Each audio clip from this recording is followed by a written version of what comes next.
우리 5월달 암송구절 같이 세 번 같이 읽어보도록 하겠습니다. 세 번 같이 또박또박 있는 자리에서 함께 하도록 하겠습니다. 시작. 마태복음 6장 33절 말씀. 그런즉 너희는 먼저 그의 나라와 그의 의를 구하라. 그리하면 이 모든 것을 너희에게 더하시리라. 마태복음 6장 33절 말씀. 마태복음 6장 33절 말씀.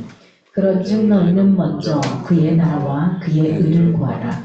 그리하면 이 모든 것을 너희에게 더하시리라. 마태복음 6장 33절 말씀. 마태복음 6장 33절 말씀. 그런즉 너희는 먼저 그의 나라와 그의 의를 구하라. 그리하면 이 모든 것을 너희에게 더하시리라.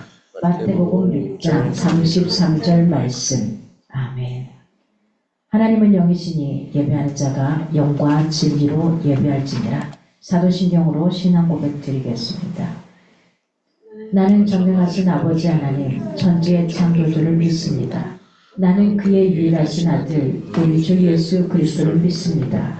그는 성령으로 잉태되어 동정녀 마리아에게서 나시고 본디오 빌라도에게 고난받아 십자가에 못 박혀 죽으시고 장사된 지 사흘 만에 죽은 자 가운데서 다시 살아나셨으며 하늘에 오르시어 전능하신 아버지 하나님 우편에 앉아 계시다가 거기로부터 살아있는 자와 죽은 자를 심판하러 오십니다. 나는 성령을 믿으며 거룩한 공교회와 성도의 교제와 죄를 용서받는 것과 몸의 부활과 영생을 믿습니다. 아멘.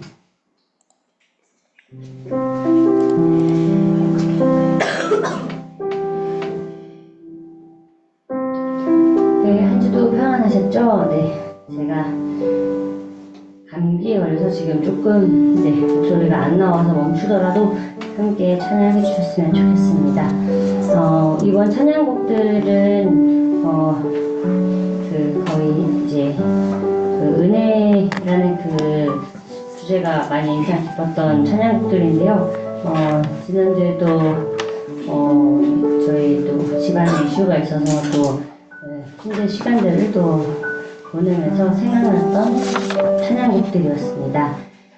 저희 다 같이 오직 예수뿐이네 다 같이 찬양하시겠습니다.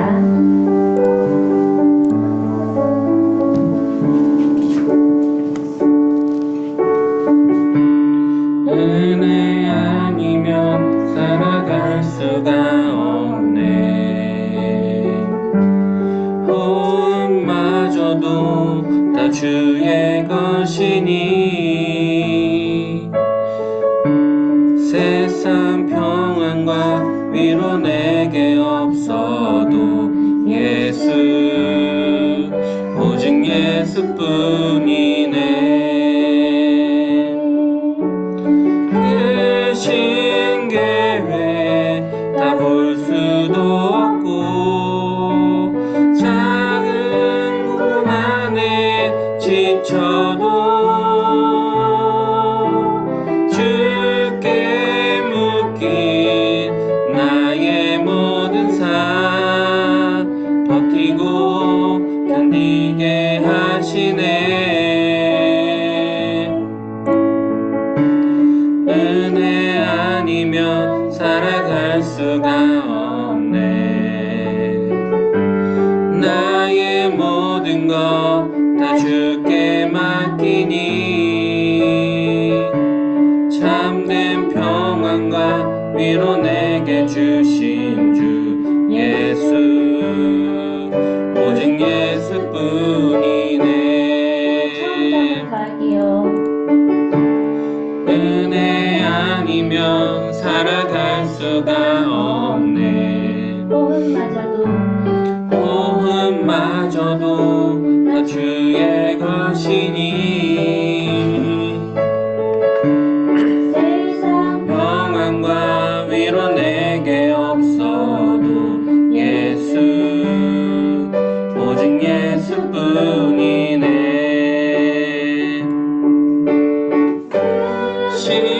신계회 다 볼 수도 없고 작은 고난에 지쳐도 주께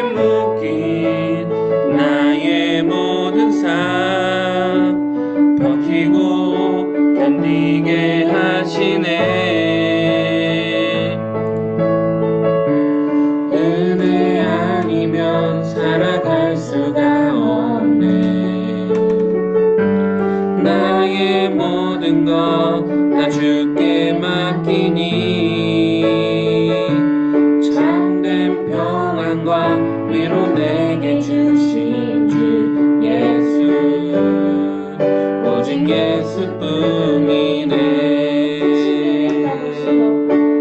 크신 계획 다 볼 수도 없고 작은 문 안에 지쳐도 주께 묶인 나의 모든 삶 버티고 견디게 하시네. 은혜 아니면 살아갈 수가 없네.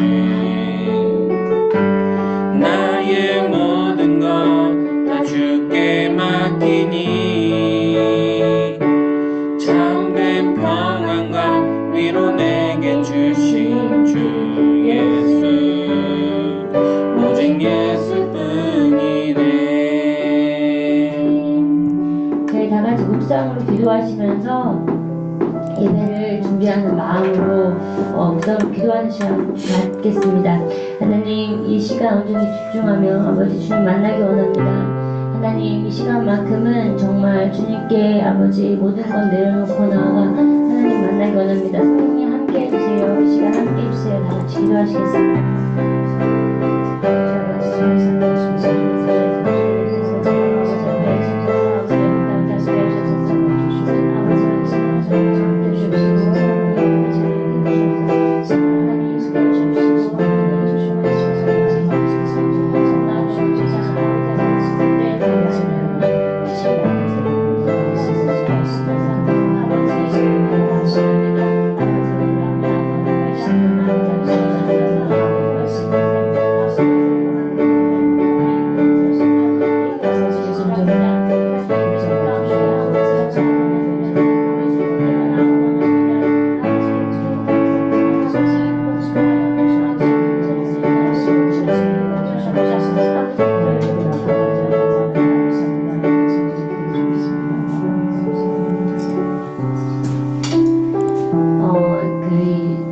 저희 이제 선한계교 성도님들은 아시겠지만, 지금 지난주 날짜도 지금 헷갈리는데요. 컨디션이 안 좋아가지고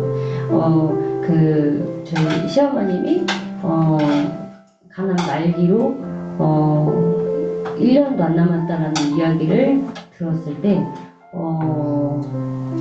그때 이제 총무장님이 그렇게 오는 거 처음 넣고 저도 이제 저희 이제 같이 울다가 어머님 뵙고서는 집에 이제 오는 길에 제가 총무장님한테 했던 얘기가 오빠가 제일 열심히 기도했던 적이 언제야? 라고 물어봤는데 기억이 안 나는 것 같았어요. 그래서 저도 생각해보면 딱 한 번 정도 그때 방언받았었던 거거든요. 되게 열심히 기도했을 때 진짜 정말 되게 막막하게 그냥 무조건 다 진짜 이건 하나님 뜻이 있다라고 얘기를 그냥 반복적으로 하게 됐지만 진짜로 하나님 계획하심 있는 것 같고요. 그래서 그날 제가 이제 총회장님께 그랬거든요.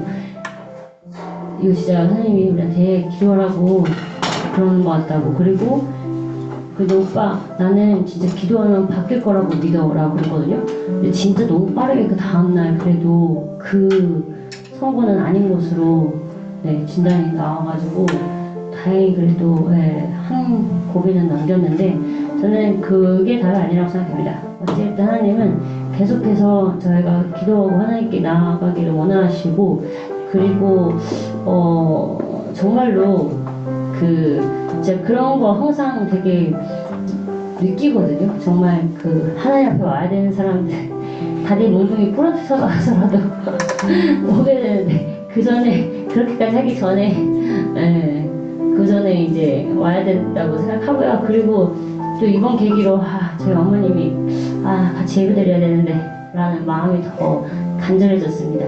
같이 예배를 할 수 있는 정말 저 하늘나라에서 저희가 어차피 다 언젠가는 죽는데 저 하늘나라에서 만나려면 제가 이제 전투하는 수밖에 없는 것 같습니다. 주변에 있는 가족들, 가까운 사람들 전도할 수 있는 저희들이 되었으면 좋겠습니다. 저희 나의 피난처 예수 다 같이 찬양하시겠습니다.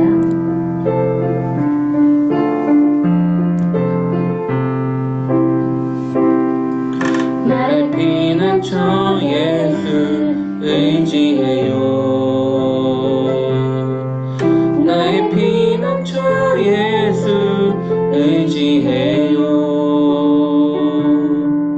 나의 가는 길에 거센 바람 몰아쳐와도 나의 피난처 예수 의지해요. 나는 영원히 주님 사랑해요.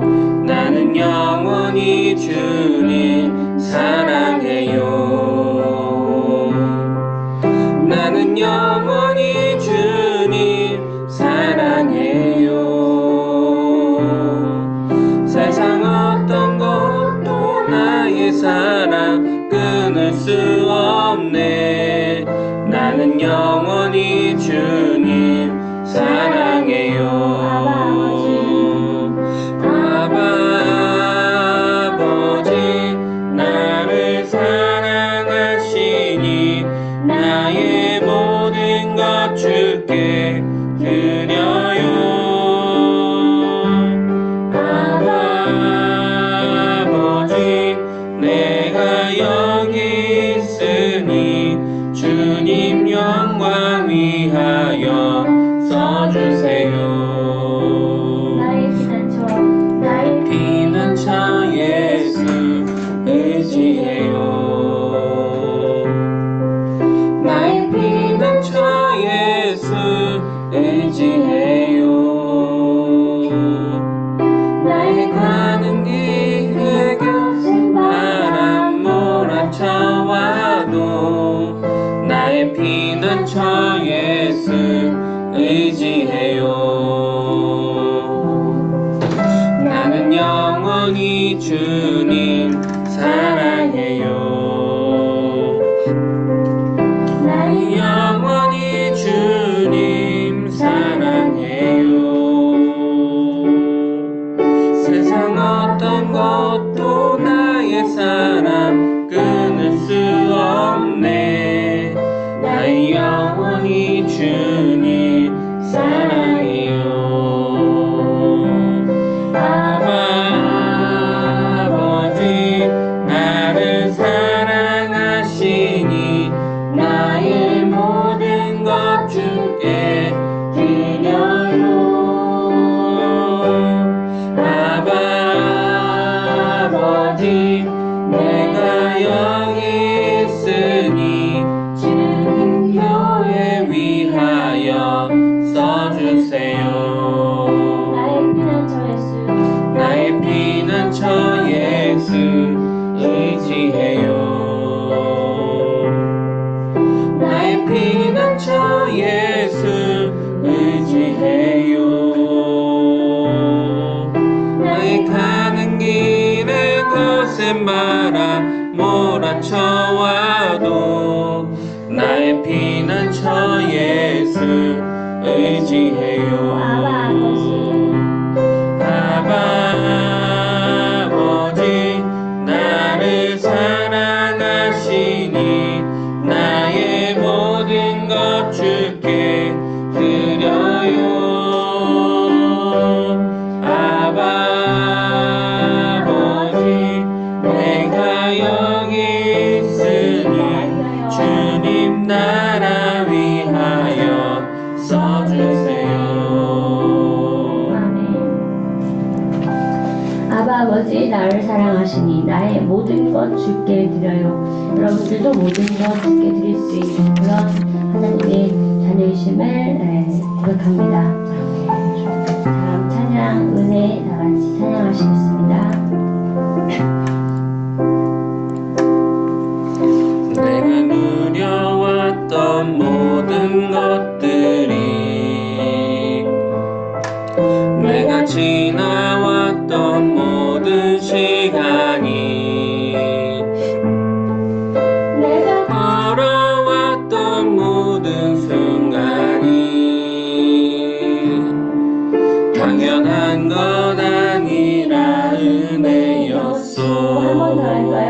누려왔던 내가 누려왔던 모든 것들이 내가 지나왔던 모든 시간이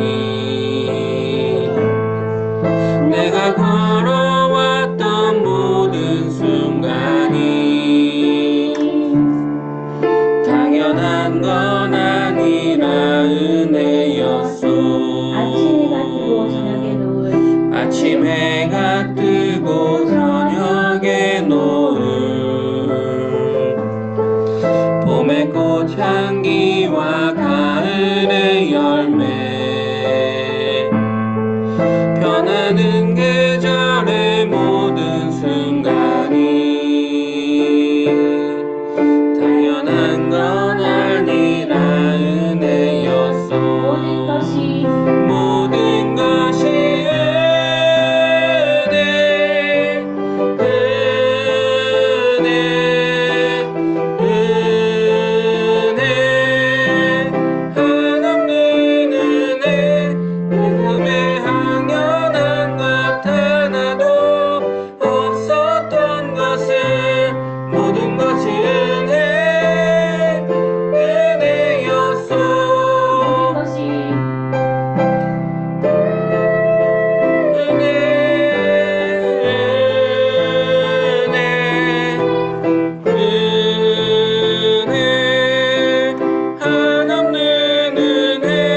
내 삶에 당연한 것 하나도 없었던 것은 모든 것이 은혜였소.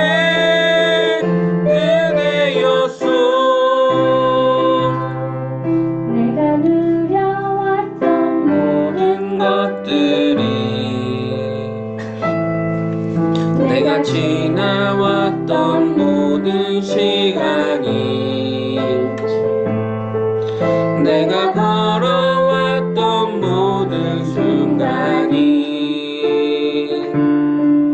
당연한 건 아니라 은혜였소. 아침 해가 뜨고 저녁에 노을 봄의 꽃향기와 가을의 열매 변하는 계절의 모든 순간이 당연한 건 아니라 은혜였소. 모든 것이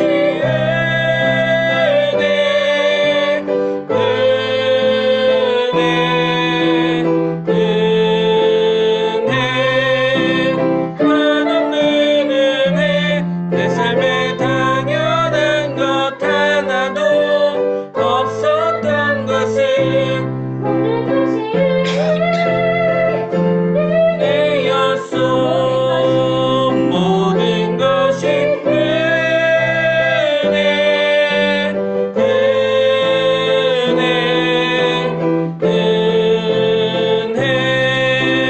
한없는 은혜 내 삶에 당연한 것 하나도 없었던 것은 모든 것이 은혜였소.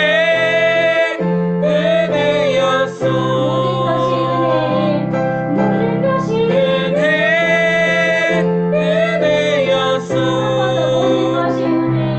모든 것이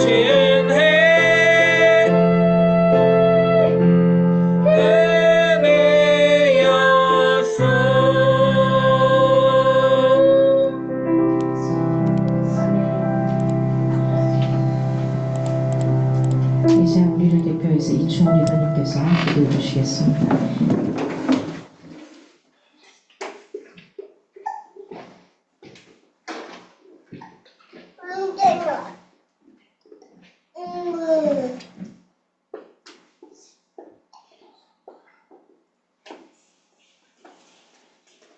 기도하시겠습니다.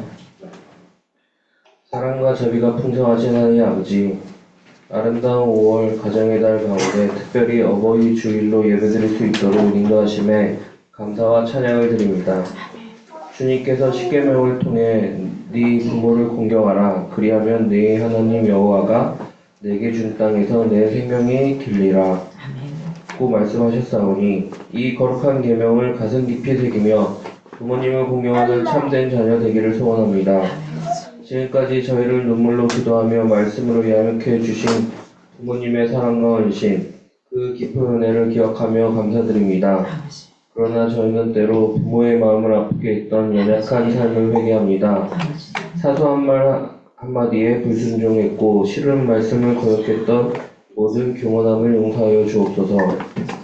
주님, 부모님들의 말씀이 곧 주님의 뜻인 줄 알고 기꺼이 순종하게 하시며 말뿐 아니라 삶으로 사랑과 공경을 실천하는 자녀 되게 하소서.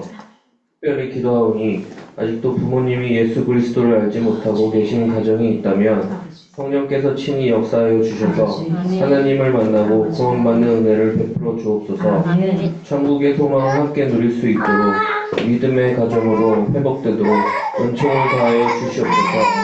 주님, 불행에 이르신 부모님들의 육신을 주님의 손으로 붙들어 주셔서 질병으로 고통당하지 않게 하시고 평안한 노년, 기쁨의 여생을 누리도록 은혜를 베풀어 주옵소서. 아버지.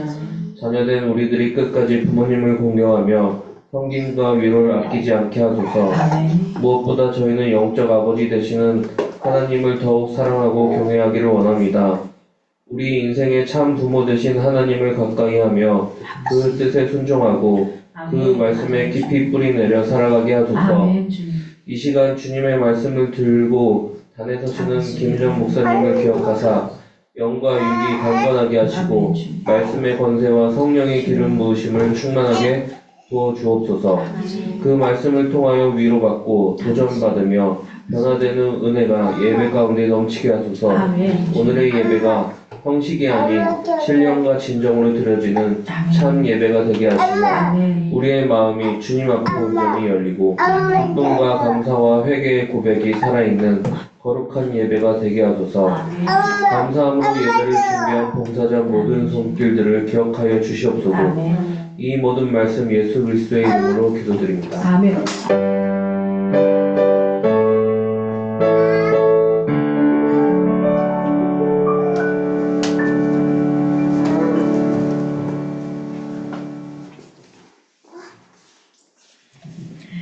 감사합니다. 이래야지 우리 시야가 있구나. 또 온라인상으로 들으신 분들은 이해가 되시죠? 네. 이 시간 준비하신 예를 하나님 앞에 드릴 때에 영상으로 찍지는 못했지만 음성으로 우리 전비선 리더님의 특성 함께 하겠습니다.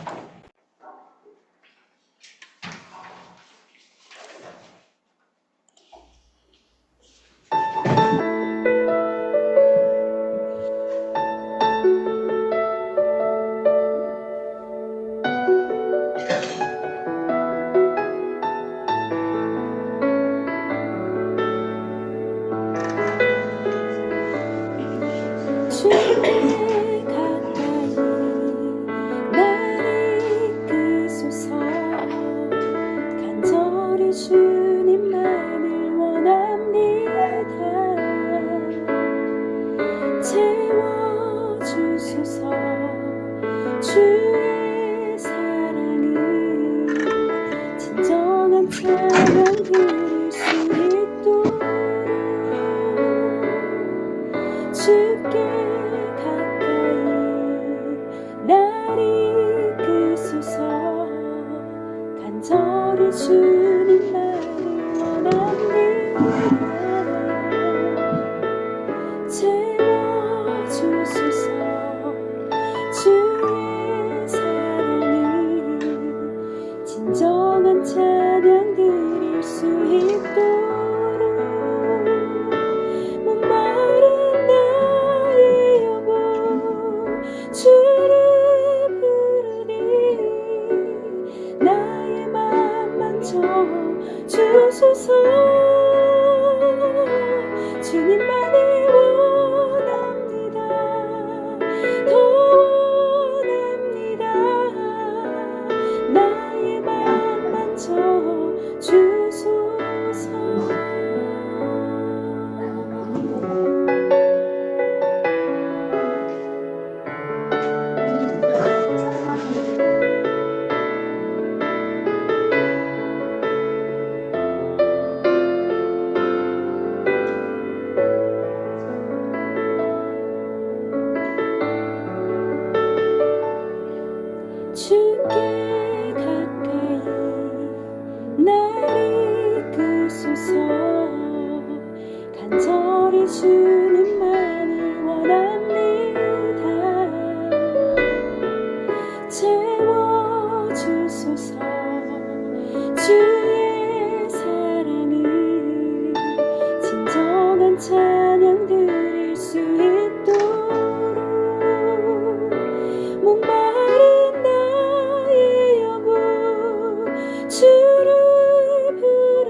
주소서.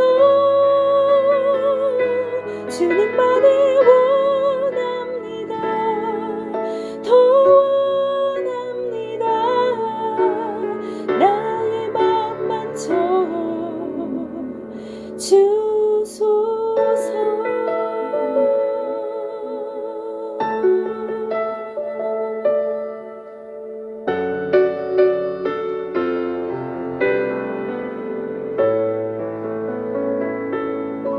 감사합니다. 정말 박수입니다.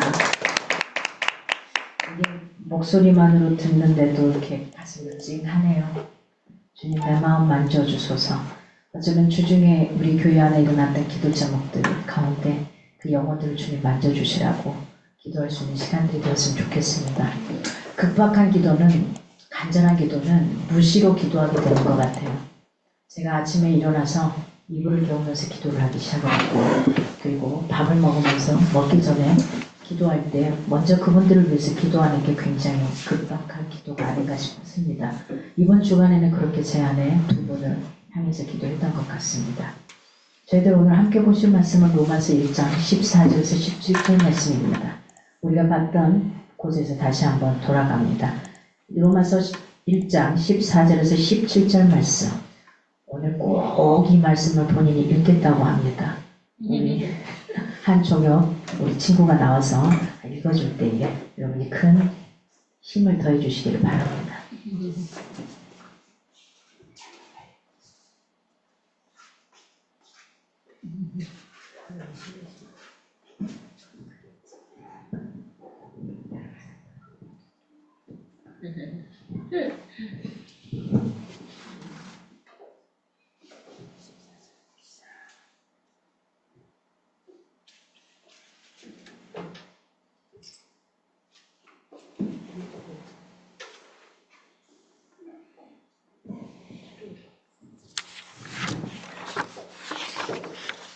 헬라입니다.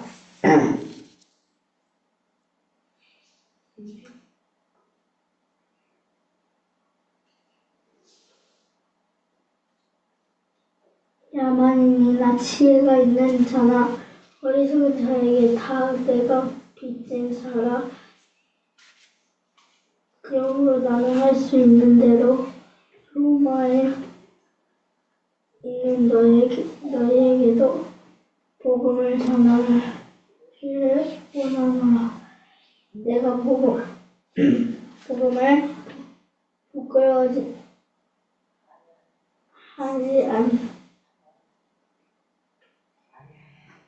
아니하노니 이 복음은 모든 믿는 자에게 구원을 주시는 하느님의 능력이 됨이라. 먼저는 유대인에게요 그리고 헬라인이라. 복음에는 하나님의 의가 나타나서 믿음으로 믿음에 이르게 하나니 기록된 바 오직 의인은 믿음으로 말미암아 살리라 함같으니라. 아멘. 우리 회장 잘했어요. 아주 잘했어요. 오, 잘했어요. 대장, 아이고 대장. 우리 정엽이가 큰 용기를 낸 것 같아요. 사실은 은근히 굉장히 자존감도 높은 것 같은데 되게 소심한 면이 있거든요. 그래도 본인이 또 해보겠다고 해서 이 자리를 올려드렸습니다. 하나님이 받으시는 거지 우리가 보기에 불편할지라도 하나님이 받으시면 되는 겁니다. 그래서 감사합니다. 오늘은 사명을 잘 감당하기 위해서라는 제목으로 함께 가고자 합니다. 사도 바울이 사명을 잘 감당하기 위해서 어떤 모습으로 갔는가 하는 겁니다. 저희는 지금까지 계속해서 로마서를 보고 있습니다. 근데 1장을 넘어가질 않죠. 지금 벌써 몇 주째 하고 있어요. 바울은 로마 교회 교인들에게 보낸 로마서라는 편지를 시작하면서 자기를 소개했죠. 근데 자기를 소개하는 세 가지 소개 중에 첫 번째는 먼저 예수님의 종이라고 소개했고요. 두 번째는 나는 사도다 라고 생각했고요. 세 번째로는 복음을 위하여 하나님의 택정함을 입은 자다 이렇게 소개를 했었습니다. 이 바울의 소개, 이 세 가지 자기 자신을 소개하는 이 세 가지는 다 사명과 관련이 있습니다. 그렇다면 여러분 사명이 뭐라고 생각하십니까? 아마 여기 계시는 대부분의 우리 선한교회 공동체들은 바인더 그리고 자기 삶을 갖고 또 한 해가 시작되고 한 해가 맞춰지면서 사명 선언문에 대해서 썼을 겁니다. 여러분 바인더를 딱 열면은 나는 어떤 사람으로 어떻게 하다가 이 땅을 떠날 것이다 라는 이 사명들을 갖고 있을 겁니다. 사명을 사전적인 정의로 찾아보면 이런 겁니다. 맡겨진 임무 또는 사신으로서 받은 명령. 사신으로서 받은 명령이기 때문에 그걸 실행해야만 하는 거죠. 저와 여러분은 어떻습니까? 하나님이 택정함으로 입으셔서 수많은 정자와 난자의 싸움 속에 결국은 이긴 얘들이 지금 저와 여러분입니다. 대단한 존재들인 거 대단한 존재. 정자가 어마어마한 숫자가 달라든다고 그러죠. 그리고 그 중에 한 녀석이 제일 먼저 꼴이 난 녀석이 저와 여러분인 겁니다. 지금 이게 지금 제가 너무 리얼하게 이야기합니까? 진짜입니다. 정자와 난자가 그 수많은 정자와 난자 중에 그 중에서 한 예와 한 예가 만나서 저와 여러분이 만들어진 존재니까 얼마나 귀하고 멋진 존재들인지 모릅니다. 그런 저와 여러분에게 맡겨진 임무가 있습니다. 그리고 사신으로서 이 땅에서 우리로 하여금 살아가게 하시는 역할이 있는 겁니다. 우리가 바울의 생애를 살펴보게 되면 그는 분명 자기에게 부여된 사명을 생명 걸고 완수하려고 했던 사람이었습니다. 사도행전 20장 24절 말씀에 바울이 3년 동안 사역했던 에베소 교회에서 장로들하고 마지막 작별 인사를 나눴던 그 말씀이 나옵니다. 이렇게 나옵니다. 내가 달려갈 길과 주 예수께 받은 사명 곧 하나님의 은혜의 복음을 증언하는 일을 마치려 하면은 나의 생명조차 조금도 귀한 것으로 여기지 아니하노라. 굉장히 어려운 고백의 이야기였습니다. 3년 동안 에베소 교회에 있는 사람들을 가르치고 같이 먹고 자고 혼도 내고 이렇게 살았던데 그가 거기에서 머물러 있을 만도 하지만 이제는 나는 떠나가야 할 때입니다 라고 정확하게 인사를 합니다. 그러면서 나에게 주어진 사명, 나에게 맡겨진 이 사명을 향해 나는 또 다른 곳으로 달려가야 합니다 하는 겁니다. 바울은 자기의 사명을 예수님께 받았다라고 분명하게 이야기하고 있습니다. 그리고 예수님께 받은 사명은 하나님의 은혜의 복음을 증언하는 일이라고 말합니다. 그러면서 그는 사명을 감당하기 위해 이렇게 말했죠. 사도행전 20장 24절에 내 목숨을 내 생명조차도 조금도 귀하게 여기지 않겠노라. 그리고 인생의 길을 내가 달려왔다. 예수를 믿기 전과 후가 사도 바울의 인생이 너무도 다른 걸 볼 수 있습니다. 그렇게 바울은 예수님께 받은 사명을 알았고 그 사명을 위해 자기가 감당하기 위해 자기의 생명까지도 내놓고 인생을 살았던 것을 우리는 볼 수 있습니다. 진정으로 그의 인생은 사명과 함께 엮어간 인생이었습니다. 디모데후서 4장 6절에서 7절에 보면 그 말씀의 그 죽음 앞에서도 하나님께서 사명의 길을 잘 달려온 자기에게 의의 면류관을 주실 것이라고 자신 있게 말할 수 있었던 겁니다. 여러분에게 한번 묻고 싶습니다. 여러분에게 맡겨주신 사명이 무엇인지 알고 있습니까? 그리고 그 사명을 지금 잘 감당하고 있습니까? 두말할 필요 없이 오늘의 신앙인으로서 살고 있는 우리에게도 예수님께서 바울에게 주신 사명과 같은 하나님의 은혜의 복음을 세상에 증언해야 하는, 즉 복음을 전해야 할 사명, 이게 주어져 있다라는 겁니다. 분명 그 사명은 신앙인인 우리가 생명보다 더 귀하게 여기고 감당해야 할 최고의 가치입니다. 그 복음을 전해야 될 사명. 들어오시면서 보셨나 모르겠습니다. 우리 게시판에 하나 오늘 딱 붙여져 있는 포스터가 있었습니다. 아마 보지 못했을 수도 있는데요. 우리가 후원하고 돕고 있고 제가 늘 가서 코칭을 맡고 있는 예수의 사람들 이 단체에서 해마다 지금 2회째, 3회째 제가 좀 헷갈립니다. 이렇게 그 여름에 많은 교회, 우리 목회 코칭을 받는 목사님들, 사모님들 그들이 갖고 있는 교회들과 함께 3분 브릿지를 잘 하는 사람들로 하여금 전도 아울리치를 합니다. 그게 작년에는 울릉도에서 했었습니다.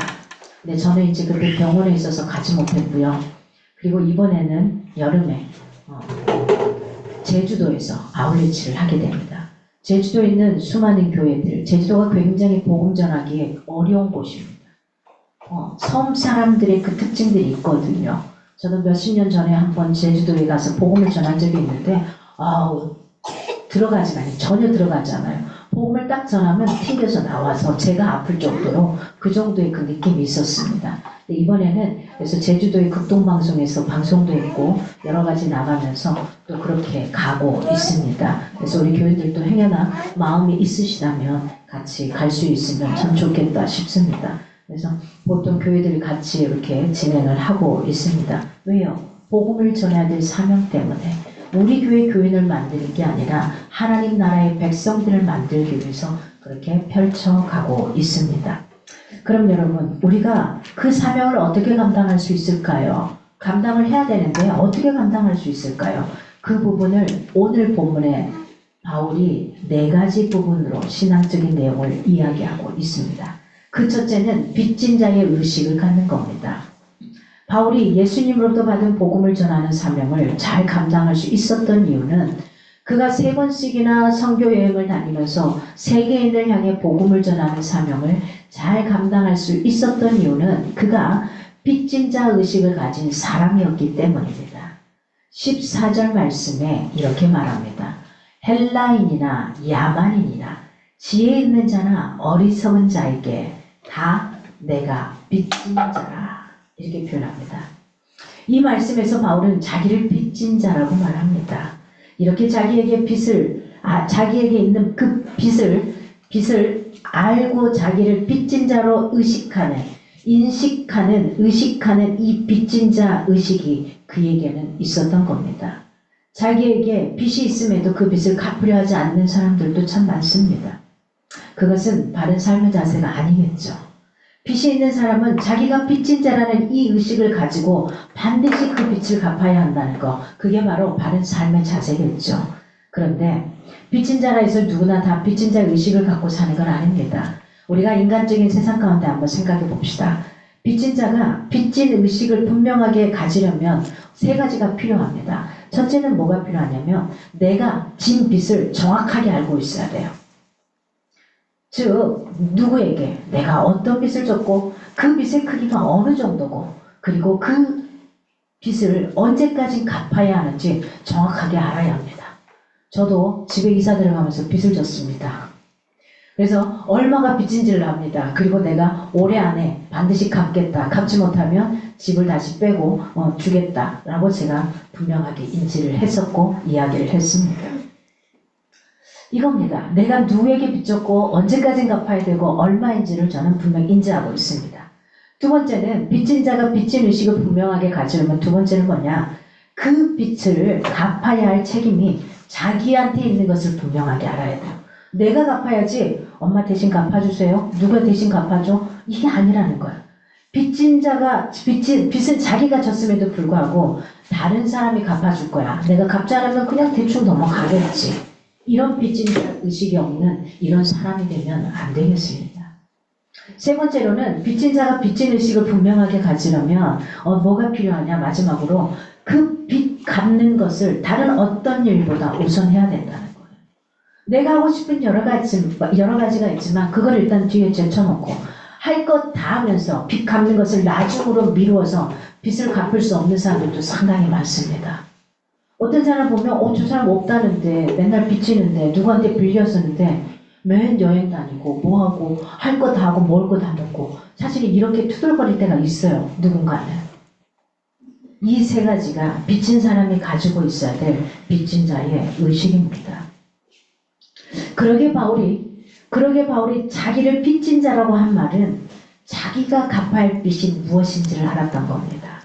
그리고 누구에게 갚아야 되는지도 알았어요. 그리고 언제까지 갚아야 하는지도 사도 바울은 분명하게 알았습니다. 그리고 그 빚을 갚아야 할 책임이 자기에게 있음도 분명하게 인식하고 있었습니다. 그런 말에서 나왔던 겁니다. 그 빚을 갚는 것이 내 인생에, 사도 바울의 인생에 최우선적인 책임임을 깨닫고 최선을 다해 감당하려는 빚진 자 의식에서 나온 말이었습니다. 그렇다면 바울이 진 빚은 무엇일까요? 우리야 저 같은 경우에 물질을 돈을 빚졌습니다마는 바울은 도대체 무엇을 빚졌을까요? 바울의 생각에 가보니 바울은 살 만큼 사니 굉장히 상위 클래스에 있는 집안의 사람이었습니다. 그가 빚질 일이 없어요. 빚질 일이 없는 인생인데 바울은 자기가 빚진 자라고 표현합니다. 그건 뭡니까? 예수 그리스도가 나 같은 사람을, 지옥불에 떨어질 나 같은 사람을 어디로요? 구원하셔서 천국으로 이끌어 주시는 그것에 내가 빚진 자라는 겁니다. 예수 그리스도로 인해서 내가 빚진 자라는 겁니다. 그분께 내 삶을 빚졌다라고 이야기합니다. 예수님께 진 생명의 빚을 사도 바울은 빚진 자라고 이야기합니다. 바울이 예수님께 진 빚, 생명의 빚은 바로 복음의 빚이었습니다. 그러기에 그는 누구에게 전합니까? 유대인들의 선민의식을 갖고 있는 그들이 아니라 이방인들에게 복음의 빛을 전하고 있습니다. 그 복음은 예수 그리스도시죠. 그 복음은 예수 그리스도. 예수 그리스도가 사도 바울 한 사람을 위해서 이 땅에 오셔서 그 사도 바울을 위해서 십자가의 마지막 피 한 방울까지 다 쏟으시고 돌아가시고 다시 살아나셔서 내가 너를 위해 다시 오마 그때까지 힘차게 잘 살아있으라고 이야기하신 그 예수 그리스도에 대한 복음, 이 복음의 빚진 자라는 겁니다. 그런데 바울은 그 생명의 빛과 복음의 빛을 예수님께 줬다고 하지 않습니다. 예수님께 진 게 아니라 금방 14절을 읽어드린 말씀대로 이렇게 말합니다. 나는 헬라인에게, 야만인에게, 지혜가 있는 자거나 어리석은 자에게 내가 빚을 졌다고 이야기합니다. 왜 바울이 이렇게 말을 했을까요? 그 이유는 자기에게 영원한 생명을 값없이 주신 채권자 예수님께서 그 빚을 그 사람들에게 갚으라고 하셨기 때문입니다. 마가복음 16장 15절 16절에 이렇게 말합니다. 또 이르시되 너희는 온 천하에 다니며 만민에게 복음을 전파하라. 만민에게 복음을 전파하라. 믿고 세례를 받는 사람은 구원을 얻을 것이요 믿지 않는 사람은 정죄를 받으리라. 아멘. 이렇게 말합니다. 이 말씀에 나오는 만민에게 복음을 전하라는 이 말씀은 만민에게 복음의 빚을 갚으라는 말씀과 같습니다. 저와 여러분도 동일하게 이 복음의 빚진 자로서 이 역할을 해야만 하는 겁니다. 빚을 갚아야 되는 거거든요. 그렇게 바울은 자기가 예수님께 생명의 빚, 즉 복음의 빚을 진 사람임을 사도 바울은 분명하게 알았습니다. 그래서 빚진 자의 의식을 가지고 그 빚을 예수님의 분부대로 세상 모든 사람들에게 갚아야 할 책임이 자기 자신에게 부여된 사명이라는 걸 인식했던 겁니다. 저와 여러분은 이미 이 자리에 있는 이 자체만으로도 이미 복음을 전해야 될 사명자로, 빚진 자로서 빚을 갚아야 되는 복음의 빚진 자라는 것을 잊지 않기를 바랍니다. 그래서 여러분에게 질문하고 싶습니다. 예수님을 구원자로 믿음으로 영원한 생명을 얻은 여러분에게 바울이 가졌던 생명의 빚진 자, 복음의 빚진 자라는 이 인식이 여러분에게 분명하게 있습니까? 있어야만 할 겁니다. 우리는 복음의 빚진 자입니다. 누군가에게 빚을 지면 잠을 잘 못 자는 게 저희 성격입니다. 그걸 갚기 전까지는 그게 무엇이 됐든 간에 어떤 형태가 됐든 갚기 전까지는 감당이 안 돼요. 다른 걸 신경 쓸 수가 없어요. 그런데 오늘 예수 그리스도에게 주님께 우리는 복음의 빚진 자라는 사실 이걸 놓치지 않기 바랍니다. 다른 그 어떤 빚보다도 이 빚을 내가 어떻게 갚을 것인가 이걸 고민할 수 있기를 바랍니다. 그 빚진 자의 의식으로 예수님을 구원자로 믿지 않아서 영원한 생명을 얻지 못하고 있는 사람들에게 사실은 지금 복음을 전하고 있는가 하는 겁니다. 오늘 찬양 인도자나 기도하시는 분들이 동일하게 이 부분을 이야기를 했습니다. 그렇습니다. 그분들이 어떤 어려움의 상황에 처하기 전에 그 전에 복음의 말씀을 그들에게 전할 수 있는 우리가 되었으면 좋겠습니다. 이번에 이 고난 중에 있을 때 예수 그리스도를 선포하는 게 더 쉽습니다. 간단합니다. 제 마음에 그게 왔어요. 이미 지금 요 어머님과는 저는 또 얼굴을 튼 사이잖아요. 친밀합니다. 이제 병원에 계시면 병원에 가야죠. 복음 전하러. 다시 정식으로 복음을 전해야죠. 그런 겁니다. 우리 안에 준비되어 있으면 그 타이밍에 반드시 주어져요. 네, 그 타이밍을 놓치면 또 다른 타이밍이 주어져요. 네, 놓치기 전에 그 복음을 전할 수 있는 그런 우리가 되었으면 좋겠습니다. 자, 우리가 그 사명을 어떻게 감당해야 되는 두 번째는 사도 바울이 열린 마음이었습니다. 바울은 피만 유대인이 아니라 의식도 철저한 유대인이었습니다. 그는 모든 걸 가진 로마 시민권자였습니다. 제대로 교육도 받은 자였습니다. 유대인들이 가지고 있는 그 의식 가운데 가장 대표적인 게 이거죠. 선민의식. 자기들만 하나님으로부터 특별하게 선택받은 민족이라는 거. 그래서 다른 이방인들과는 상종도 안 합니다. 대적도 안 하는 게 유대인들의 의식입니다. 그런 까닭에 유대인들은 이방인들을 보면은 사람 취급도 하지 않았습니다. 그렇게 이방인들은 다친 마음으로 대했습니다. 그런 선민의식을 그 어떤 유대인들보다도 더 철저한 유대인이었던 바울은 어쩌면 더 분명하게 가지고 있었습니다. 분명하게 가지고 있었는데 그런데 그런 그가 14절 말씀에 그런 그가 전혀 다른 말을 하죠. 헬라인이나 야만인이나 지혜 있는 자나 어리석은 자에게 다 내가 빚진 자라. 이방인들을 상종도 하려 하지 않았던 바울이 이제 자기는 그들에게 복음의 빚진 자라. 그들에 대한 의식과 마음이 열려있는 메시지가 아닌가 싶습니다. 어떻게 선민의식으로 굳게 닫혀있던 바울의 이 의식과 마음이 그렇게 열릴 수 있었을까? 열린 마음이 될 수 있었을까? 잘 아시죠? 바울이 인생에 있어서 다메섹 도상에서 예수 그리스도를 만나게 되는 획기적인 역사적인 일이 일어나죠. 이 사건을 통해서 예수님을 제대로 만나게 되죠. 3일 동안 보지 못하는데 사흘 동안 예수님께서 보내주신 누구를 통해 아나니아를 통해 안수를 받고 그의 눈에서 비늘 같은 일 벗겨졌노라 합니다. 지금 어쩌면 우리가 희미하게 주님을 보고 있는지 몰라요. 예수님을 믿고 있지만 희미하게 무엇인가에 포장되어서 세상의 이론에 포장되어서 세상적인 감정에 포장되어서 세상적인 사람들의 여러 가지 내가 좋아하는 존경하는 인물들의 그들의 언어에 포장되어서 하나님이 제대로 보이지 않고 있는지 모릅니다. 이제는 저와 여러분의 눈에서 그 비늘을 벗겨야만 합니다. 그럴 때 바울과 같이 인생이 뒤집어지기 시작할 거고요. 예수 그리스도가 먼저 보이기 시작할 겁니다. 그러기에 14절 말씀에 말한 바울이 내가 헬라인과 야만인과 이들에게 빚진 자라고 표현하는 것은 피부색이 상관이 없었고 문화가 다른 게 상관이 없었습니다. 그가 도적이든 그가 강도든 상관이 없었습니다. 그가 총리가 되어 높은 사람이든 낮은 사람이든 상관이 없었습니다.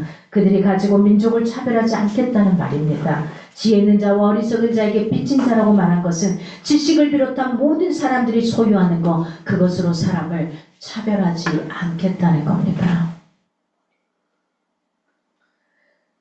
터키의 이스탄불의 박물관에 들어가서 박물관에서 그때 당시에 권력자들, 술탄들이 입고 있었던 옷을 봤습니다. 몸집은 저만한데 옷은 제 몸의 몇 배가 되는 거예요. 그리고 어깨에다가 뽕을 얼마나 했는지 반듯해요. 어마어마하게 무겁더라고요. 그 무거운 옷을 짊어지고 나는 이 정도의 권력을 가진 자야, 돈을 가진 자야, 이 정도의 힘을 가진 자야, 이 정도의 권세를 가진 자야 라고 그들의 옷을 보면서 그냥 헉 소리밖에 안 나오더라고요.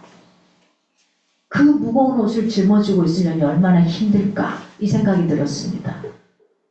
제가 수술이 끝나고 한 달 정도까지는 목이 곧은 백성이었습니다. 반듯하게 옆으로도 돌리지 못하는 이 상황 속에서 제가 성경에서 목이 곧은 백성이 얼마나 힘들었을까 이 생각을 하게 됐습니다. 아니 숙이고 싶은데 숙일 수도 없어요. 옆으로 돌리고 싶은데 돌릴 수도 없어요. 이런 상황 가운데 저야 외적인 상황 때문에 어쩔 수 없이 고개를 내 마음대로 할 수 없지만 그들은 자기가 고개를 숙이고 싶어도 갖고 있는 지위와 권세, 능력 때문에 이걸 빳빳하게 들고 있어야 되는 그 불편함을 그대로 감싸고 있는 그들이 너무 불쌍하게 느껴졌습니다. 여러분, 있을수록 벼는 고개를 숙이죠. 익을수록 벼는 고개를 숙이죠. 저와 여러분이 그랬으면 좋겠습니다. 내가 더 많은 걸 가질수록 많은 사람에게 손을 내밀었으면 좋겠고요. 없을 때 벌릴 수 있어야지 있을 때 더 많이 벌릴 수 있습니다. 그런 자들이 되었으면 좋겠습니다.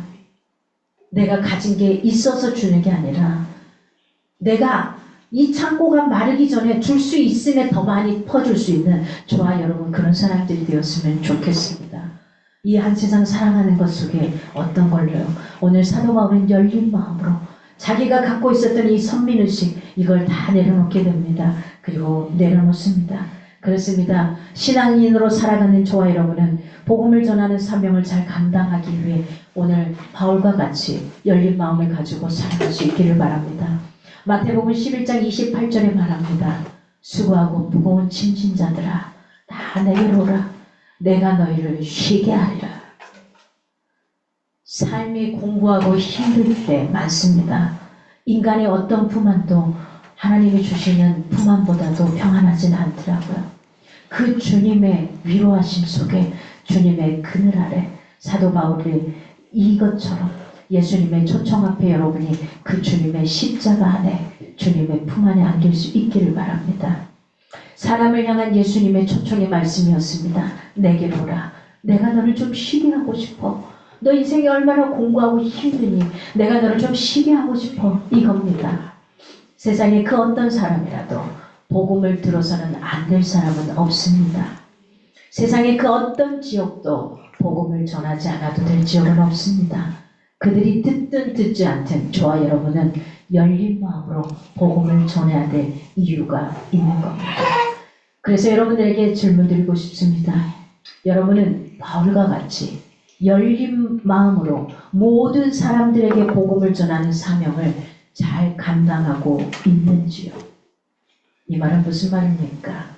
때를 얻든지 못 얻든지 나에게 주어지든지 주어지지 않든지 우리 이런 말 하는 사람이 있어요. 전도는 내게 은사가 없어서요. 아니요. 전도는 은사가 아니라 저와 여러분이 해야 될 사명입니다. 의무입니다. 누군가가 저와 여러분에게 복음을 전했습니다.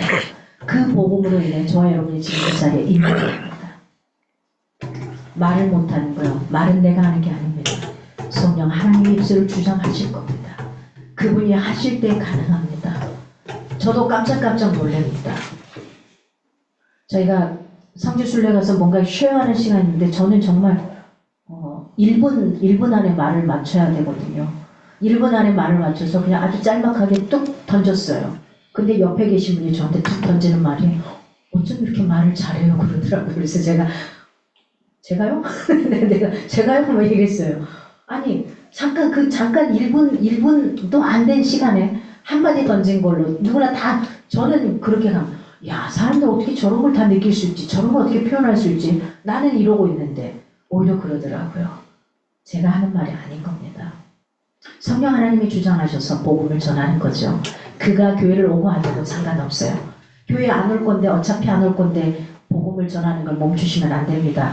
어차피 오고 안 오는 것은 하나님께서 하시는 일이고 우리는 복음만 전하는 겁니다. 복음만 제시하는 겁니다. 세 번째로 사도 바울이 했던 그의 신앙의 자세는 어떤 거냐? 열정의 자세였습니다. 15절 말씀에 보면 그러므로 나는 할 수 있는 대로 로마에 있는 너희에게도 복음 전하기를 원하노라. 13절 상반절에 보면 형제들아 내가 여러 번 너희에게 가고자 한 것은 내가 여러 번 너희에게 사도 바울이 로마에 여러 번 가고 싶었으나 그 길이 계속 막혔습니다. 내 생각대로가 아니라 성령의 인도하신 대로 가다 보니 내 생각은 그 로마에 가고 싶지만 가지 못했던 겁니다. 그런데 이 두 말씀, 오늘 말씀은 할 수 있는 대로, 할 수 있는 대로 이 말입니다. 여러 번 너희에 가고 싶었으나 할 수 있는 대로 여러 번. 이 구절은 모두 복음을 전하는 사명을 잘 감당하기 위해 바울이 가지고 있었던 그 열정이 아닌가 싶습니다. 이병옥 박사라는 분을 아시나 모르겠습니다. 치의과대학교 대체의학연구소의 소장 이병옥 박사님이 계십니다. 이분을 사람들이 이렇게 말합니다. 의사 전도왕. 이분은 모든 걸 다 가진 자입니다. 그런데 자신의 삶은 전도이고 선교라고 이렇게 말합니다. 그리고 학교와 병원에서 교수와 학생과 환자들에게 열정적으로 복음을 전하는 사람입니다. 그리고 20여 년 동안 매년 휴가 기간에는 필리핀에 가서 그 자기가 갖고 있는 의술을 선교 사역을 감당하면서 복음을 전하는 분입니다. 이분은 칠무론이라는 자세를 가지고 복음을 전한다고 그래요. 칠무론이라는 건 무론, 무조건, 무시로, 무차별적, 무수히, 무엇보다, 무릎으로, 무한을 당해도 이 칠무론을 가지고 복음을 전한다 그래요. 그는 가지고 있는 권세와 명예 다 가졌거든요. 그럼에도 불구하고 무시한 사람이 있는 거겠죠. 무한을 준 사람도 있겠죠. 근데 무한을 당해도 무릎으로, 무엇보다, 무수히, 무차별적으로, 무시로, 무조건 복음을 전한다는 겁니다. 그분의 열정, 그분은 그래서 그분의 열정으로 인해서 깡패 조직의 보스도 전도했습니다. 생명을 내놓은 소리겠죠. 높은 지위의 사람도 전도했습니다. 신앙을 이론적으로 반박하고 비난했던 동료도 결국은 전도했습니다. 수십 년 동안 타종교에서 신앙생활을 해왔던 사람도 전도했습니다. 우리는 이 이병옥 박사님처럼 살 수는 없어요. 누구나 다. 주어진 역할과 해야 될 역할의 크기는 다 다릅니다. 어떤 사람은 삐뚤삐뚤한 인생에 퍼즐처럼 그 조각일 사람도 있고 어떤 사람은 끄트머리의 마지막에 있는 그 조각일 수도 있어요. 그게 어떤 누구의 조각을 부러워하지 마십시오. 저와 여러분의 인생의 퍼즐의 조각만 잘 맞춰갈 수 있기를 바랍니다. 그런데 안타깝게도 오늘의 교회 안에서는 열정을 잃어버린 차가운 가슴의 신자들이 많다는 겁니다. 진정한 오늘의 교회는 그리고 복음을 전해 사명에 있는 우리는 바울의 이런 열정을 소유할 수 있기를 바랍니다. 그럼 그 열정을 어떻게 소유할 수 있을까요? 그 열정을 소유하는 유일한 방법이 있습니다. 그것은 밥을 많이 먹는 게 아니라 성령의 충만함을 받는 겁니다. 성령의 충만함을 받는 것. 내 힘으로 되는 게 아니라는 겁니다. 그렇습니다. 교회에 출입만 하던 사람이 성령 충만함을 받으면 열정적인 신앙인이 됩니다. 그리고 열정의 신앙인이 되면 예배를 비롯한 교회 안에서 행사하는 모든 일에 열정적으로 참여하는 좋은 일꾼이 됩니다. 그리고 하나님께서 맡겨주신 가장 큰 사명인 복음을 전하는 그 사명의 완수자도 됩니다. 그래서 질문 던집니다. 여러분에게 바울과 같은 열정의 자세가 있습니까? 마치 내가 좋아하는 맛있는 과일, 저는 이제 과일을 좋아하니까 그 과일이 있을 때 둘째 다른 사람 제쳐놓고 먼저 그 과일에 내 몸이 가는 것처럼 하나님을 향한 열정이 그렇게 가 있느냐 하는 겁니다. 그 열정의 자세를 소유하기 위해 성령의 충만함을 간구하고 있는가 아닙니다. 우리가 내 주변에 아무런 일도 일어나지 않을 때 평범할 때에 주님 앞에 기도의 통장을 차곡차곡 쌓아놓기를 바랍니다. 말씀의 통장을 차곡차곡 쌓아놓기를 바랍니다. 그래야지 급박할 때, 힘들 때 그 통장을 헐어서 그 기도의 재물을, 그 말씀의 고를 가져다가 사용하고 쓸 수 있는 겁니다. 마지막으로 사도 바울은 신앙의 자세가 이거였습니다. 확신의 믿음이 있었던 겁니다. 오늘 이 시대는 기독교 신앙의 유일성이나 복음의 절대성을 받아들이려 하지 않는 시대입니다. 그래서 왜 기독교에만 구원이 있냐? 모든 종교는 다 똑같지 않냐? 다른 종교에도 구원이 있다? 이게 바로 종교다원주의죠. 그런데 이 시대는 종교다원주의를 말하는 사람들도 굉장히 많이 있었고요. 그 말에 고개를 끄덕이는 그 사람들도 많이 있었습니다. 그러다 보니 오늘 이 시대에 복음 전하는 것이 어렵게 됐어요.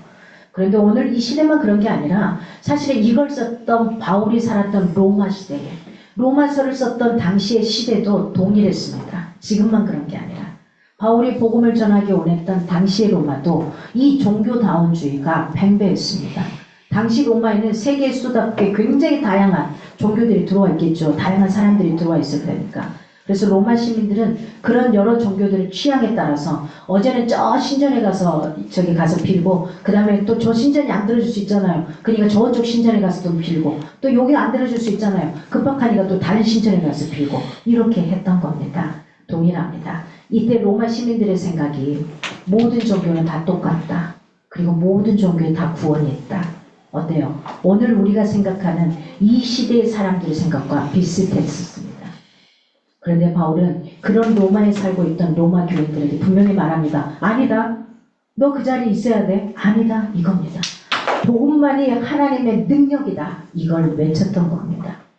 16절 말씀을 보면 내가 복음을 부끄러워하지 아니하노니 이 복음은 모든 믿는 자에게 구원을 주시는 하나님의 능력이 됩니다. 먼저는 유대인에게요. 그리고 헬라인에게로다. 왜 이런 표현을 했을까요? 왜? 그는 살아봤거든요. 그는 종교다원주의처럼 살아봤거든요. 그는 그들의 삶을 봤거든요. 경험해봤거든요. 그렇기 때문에 분명하게 이야기할 수 있어요. 내가 복음을 부끄러워하지 않는다. 어제 제가 영상 하나가 떠서 유튜브에서 본 게 있습니다. 개그맨 조혜련과 우리나라를 이 코로나 시절에 집안에 갇혀있는 많은 사람들을 일깨워주고 했던 선구자였던 김미경 학장님. 이 두 분이 대담이 아니라 뭔가 이야기하는 그런 게 있었습니다. 이 두 사람은 이런 사람이죠. 누구보다도 열심히 살았던 사람. 누구보다도 열심히 살았고 누군가에게 많은 사람들을 일으켜주고 세웠던 사람. 그런데 어느 날 갑자기 김미경 강사의 그 강의들이 좀 잠잠해졌어요. 어느 날 잠잠해졌어요. 이제 왜 그런지는 몰랐습니다. 뭐 강의들은 계속 올라오고 있었으니까.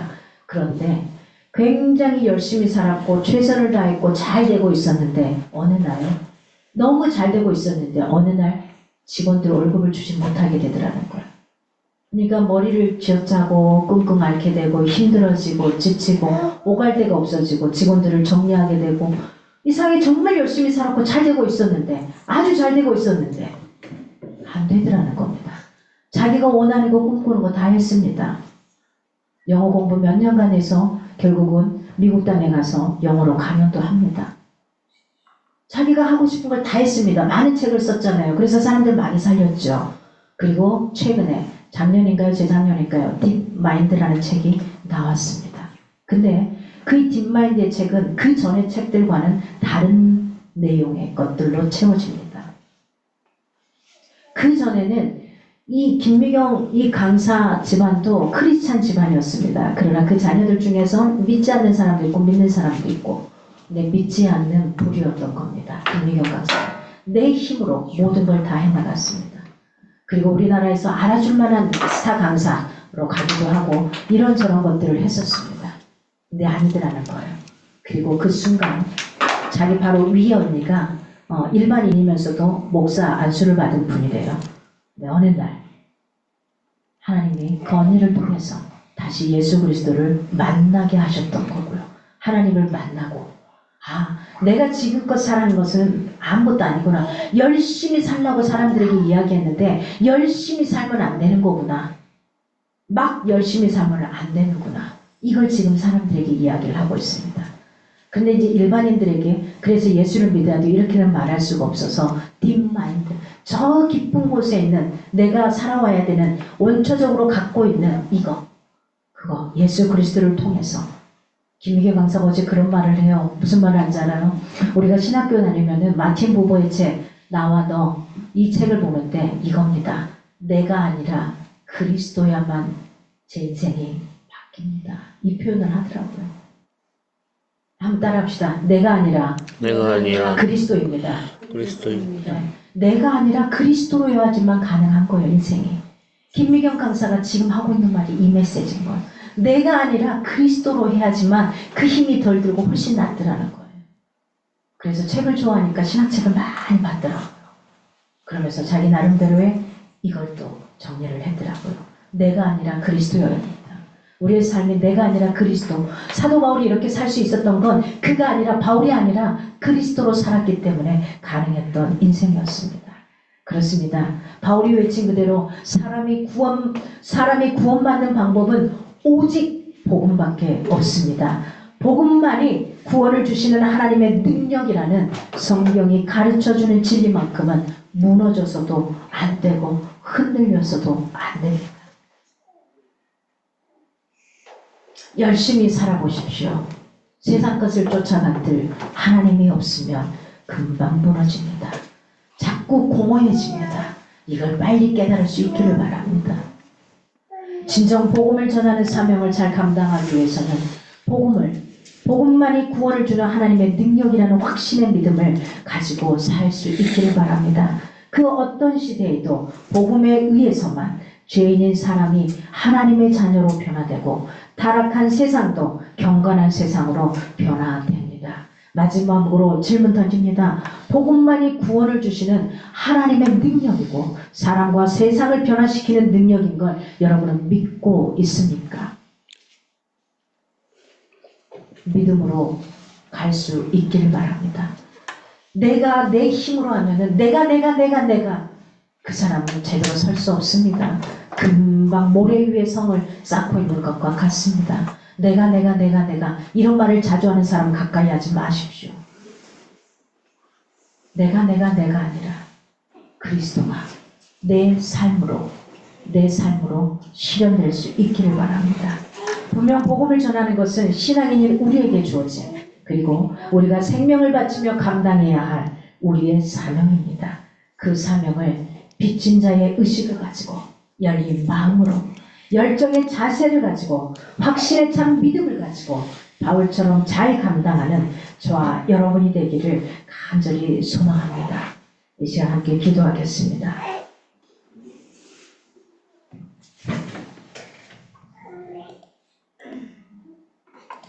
이 시간 먼저 여러분이 갖고 있는 말씀 붙들고 먼저 한번 기도하겠습니다.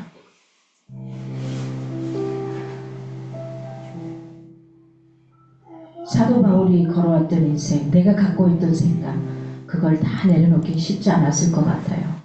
왜냐하면 너무 부유한 집안에 가질 거 다 가진 멋진 사람이었거든요. 근데 그가 예수님을 만남으로 인해서 이제는 바울이 내가 아니라 그리스도로 살아가는 멋진 인생을 살아갑니다. 저와 여러분이 그런 복음 증거의 사람들을 설 수 있도록 하나님, 내가 아니라 그리스도로 살기 원합니다. 모든 문제를 바라보며 내가 아니라 그리스도로, 내가 한 것 같은데 내가 아니라 하나님이 하셨습니다. 그게 바로 은혜라는 표현이죠. 내가 한 것 같았지만 아니었습니다. 하나님이 하셨습니다.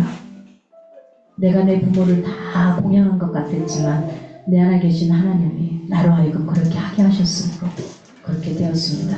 이런 고백입니다. 그게 바로 내가 아니라 그리스도라는 고백입니다. 이 시간 한번 기도하겠습니다. 말씀을 붙들고 하나님, 내가 아니라 그리스도로 살기 원합니다. 이런 마음을 함께 뜨겁게 기도하겠습니다. 아버지 하나님 감사합니다. 내가 아니라 그리스도로 살게 하시고 도와주시옵소서. 내가 아니라 그리스도로 살게 해주시옵소서. 아버지 선생님 보여주시고 가지고 소망합니다. 내가 아니라 그리스도로 살게 해주시옵소서. 내가 아니라 그리스도로 살게 해주시옵소서.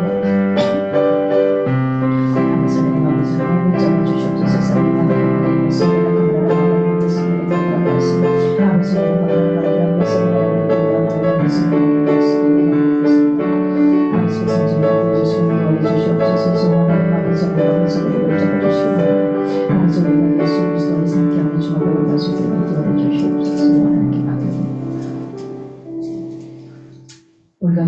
기도 제목들은 여러분이 보시면서 기도하시고 함께 더 기도했으면 좋겠습니다. 우리 김순남 어머님을 위해서 내일 병원 아침에 일찍 가는데 교수님 만나서 상황이 어떠하든 하여튼간 입원할 수 있다면 입원해서 치료받고 또 입원을 안 해도 된다면 또 그것 또한 감사할 일이고요. 그래서 하나님 의사의 손길을 통해서 의술을 통해서 기계를 통해서 바라보는 모든 것들이 제대로 인지되고 잘 판단될 수 있도록 해달라고 구체적으로 기도해 주시기 바랍니다. 의사의 손길이나 그걸 검사하는 간호사가 될지 이런 전공의들의 손길을 통해서 제대로 인지하고 판단할 수 있도록, 그리고 우리 어머니에게 간의 모든 것들이, 간은 한번 상하게 되면 사실은 좀 회복이 어렵다 그래요. 그런데 남아있는 간으로 충분히 가능하거든요. 그래서 제가 아시는 분은 3분의 2의 간이 없음에도 불구하고 지금 잘 계시거든요. 하나님 모든 것들이, 세포들이 제자리로 돌아오게 하시고 살아야 될 것들은 살게 하시고 죽어서 없어도 될 세포들은 다 죽어 없어질 수 있도록 하나님 붙들어 달라고 하나님께서 우리 엄마의 마음을 단단히 붙들어 주시고 그의 마음속에 함께 하시고 위로해 달라고 기도해 주시고요. 우리 박준하 형제를 위해서 기도 부탁드립니다. 하나님 그의 마음을 굳건하게 붙드셔서 흔들림 없도록, 마음이 힘들고 아프지만 그 아픔을 잘 견뎌내고 내가 아니라 준하가 아니라 하나님의 사람으로서 하나님 잘 견디고 일어날 수 있도록 해달라고, 그의 머릿속에 있는 그의 삶 속에 풀어지지 않은 것이 있거든 온전히 잘 풀어지게 해달라고 기도해 주시기 바랍니다. 이 두 분을 위해서 좀 더 기도해 주시고 함께 기도하며 나가겠습니다. 함께 기도하겠습니다. 아버지 하나님 감사합니다. 하나님 아버지를 기도하겠습니다. 그런 말씀을 기억하여 주시옵소서. 나 하나님 아버지께서 저를 보여주시고 도와해 주시옵소서. 아버지께서 저를 잡아주시고 만져주시고 아버지 하나님 아버지 하나님 아버지 아버지께서 저를 도와주시고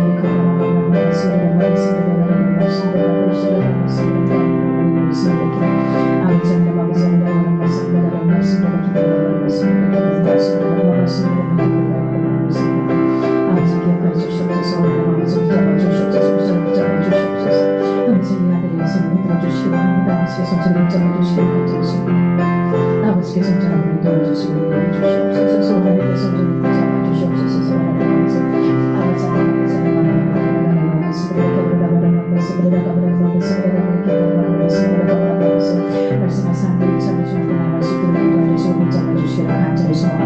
아버지께서 온전히 도와주시옵소서. 아버지 말씀 가운데 주의 위로 가운데 함께 해주시고 인도해 주시옵소서. 온전히 존경하게 됩니다. 감사합니다. 이 시간도 한 가지 우리가 늘 기도하는 기도 속에 오셈 스터디온 학원이 그 인근으로 조금 더 확장해서 나가고요. 그 다음에 영어까지도 같이 국영수 이 과목으로 나갑니다.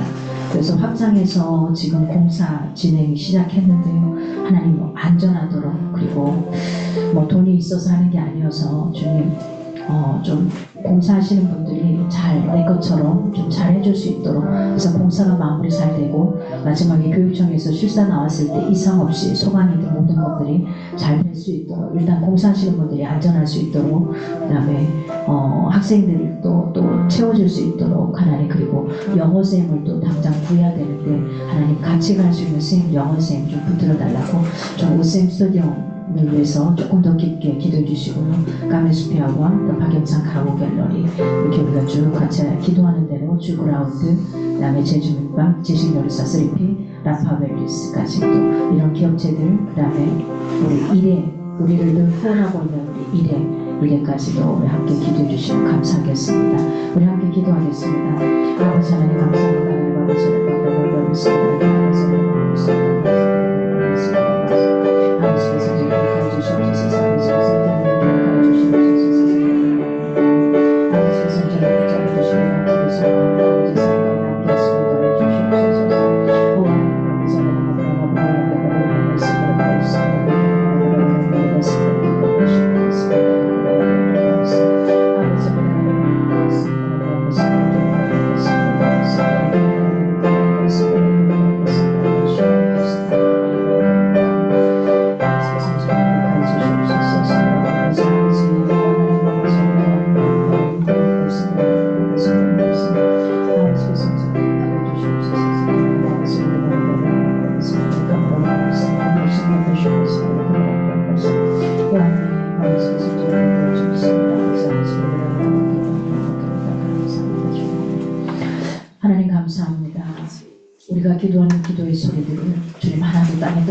역사하시고 주님의 보좌 위에서 흔들어서 응답되는 역사가 일어나게 하소서. 우리 안에 때로는 고난이 우리에게 오히려 유익이 되고 이익이 됨을 많이 경험하게 됩니다. 주님, 이번 한 주간에 정말 스펙타클하게 롤러코스터를 탄 것 같은 이런 순간들이기도 했습니다. 마음이 아려오는데 어떻게 표현해야 될까 하지 못해서 못내 안절부절 못하며 기도했던 그 순간들도 있었습니다. 하나님 기억하소서. 우리 준하 형제를 기억하시고 우리 김순나 어머니를 기억하여 주시옵소서. 그리고 공사에 진행하는 우생스터들을 기억하여 주시옵소서. 우리가 또 함께 기도하며 나아가는 많은 영혼들이 있습니다. 우리의 10년 가운데 있는 영혼들이 있습니다. 하나님께서 받아주시고 이끌어 주시옵소서. 이 시간 개개인에게 찾아가 주시고 주님 위로하여 주시고 주님께서 그의 눈물을 그의 고통을 거둬 주시옵소서. 아버지 온전히 우리 안에 있어야 될 새로운 것들로 성령의 충만함으로 성령의 물줄기로 온전히 이끌어 주시기를 간절히 소망합니다. 이 시간 몸이 계속해서 골골하며 아파있는 우리 의인들을 기억하여 주시옵소서. 그의 심령 가운데 모든 세포들이 제대로 활성화되게 하시고 제대로 활성화된 세포들을 통해서 몸의 건강이 회복될 수 있도록 하나님께서 온전히 붙드시고 인도하여 주시기를 간절히 소망합니다. 하나님 붙잡아 주시옵소서. 또 어머님을 이곳저곳으로 모셔 다니면서 마음 졸이며 힘들어도 우리 주어들을 기억하여 주시고 그의 심령 가운데 내가 아니라 주님으로 인해 마음에 참된 평안이 함께하기를 간절히 소망합니다. 하나님 올바른 시야를 가지고 내일 이뤄질 모든 의료진들 가운데 하나님 벗어나는 것이 없게 하여 주시고 제대로 판단하게 하시고 제대로 보여지게 하시고 제대로 지켜지게 하시고 그것들을 가지고 그 다음 행보를 바라볼 수 있기를 간절히 소망합니다. 아버지 앞에 온전히 올려 드립니다. 우리의 귀한 학생들 가운데 저들의 삶 가운데 어린아이부터 어른까지 주님께서 함께하여 주시고 어른으로서 살아가시는 귀한 어른들을 주님 붙잡아 주시옵소서. 하나님께서 우리 이복슬 어머니, 윤곡지 어머니 그리고 우리 정희선 사모님을 기억하여 주시옵소서. 어른으로서 살아온 인생들 가운데 어버이로서의 그 삶을 마지막까지 잘 버텨내게 하시고 살아갈 때 하나님의 위로와 평강이 함께하기를 간절히 소망합니다. 주님 앞에 귀한 물질 드렸습니다. 10분의 1을 구별해 드린 영혼도 있고 하나님 감사의 물로 드린 영혼도 있고 특별히 생일 감사의 물로도 드렸고 하나님 아버지여 성교의 물로도 드린 영혼도 있고 주일날 구별해 드린 영혼도 있습니다. 하나님 기억하여 주시옵소서. 주님 앞에 드리는 것들이 내가 아깝지 않게 하여 주시고 주님 앞에 마땅히 내가 산 게 아니라 주님으로 인해 살아온 인생이기에 감사함으로 드릴 수 있는 우리의 마음을 주심을 정말 감사합니다.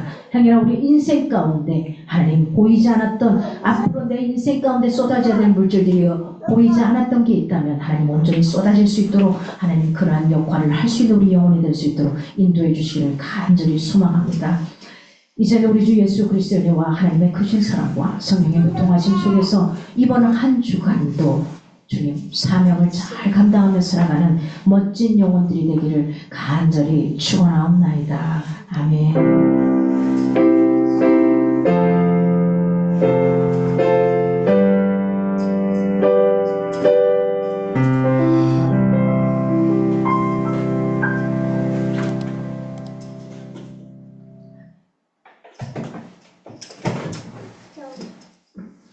감사합니다.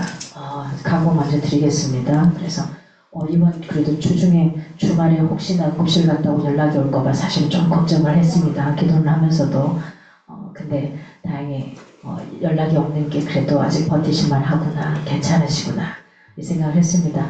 여러분이 다 함께 기도해 주셔서 기도의 덕분으로 나갑니다. 그래서 아직도 계속해서 좀 기도 부탁을 드립니다. 그래서 우리 김순남 어머님, 그 다음에 우리 박준아 형제를 위해서 계속 기도 부탁을 드리겠습니다.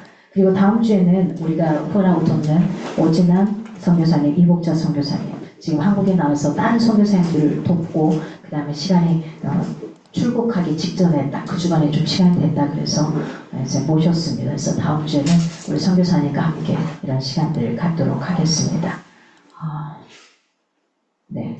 그리고 제주 아울리치 뭐 이렇게 있습니다만은 혹시 전도로 한번 가보고 싶다. 뭐 3번 브릿지가 다 완성되지 않아도 괜찮습니다. 그래서 가고 싶다 그러시면 좀 시간을 낼 수 있으시면 함께 갈 수 있는 시간들 가졌으면 좋겠습니다. 시하고 웃겨가지고. 네. 그래서 다음 주는 우리 정은희 리더님 기도시고요. 여성 셀이 간만에 특성입니다. 여성 셀님들 세 분 다음 주 특성입니다. 좀 해주시기 바랍니다. 우리가 없는 관계로 네, 그게 조금 해주시기 바랍니다. 이제 저마저도 안 되니까 어쩔 수 없이 제가 다음에 다른 특성으로라도 가능하면 해보도록 하겠습니다. 그리고 내가 이런 것으로 뭐 노래가 됐든 아니면 노래가 아니어도 악기로라도 특성을 하겠습니다 하시면 좋을 것 같고요. 야, 다음 주에는 우리 미정이하고 진욱이가 교회에 올 겁니다. 서울 나들이 해가지고 교회 왔다가 우리를 만나고 가도록 하겠습니다. 이렇게 이쁘게 그래. 미정이가 이렇게 서울에서 이렇게 학생의 무슨 교육을 받았는데요. 그 교육을 받고 3개월 동안 바인더 쓰는 거, 아침에 일어나서 하는 뭐 여러 가지가 있었는데 그 미션을 당당하게 했다고 와서 맛있는 걸 먹고 이렇게 하겠다고 합니다. 그래서 다음 주에 우리 미정이를 또 이렇게 기쁘게 보겠습니다.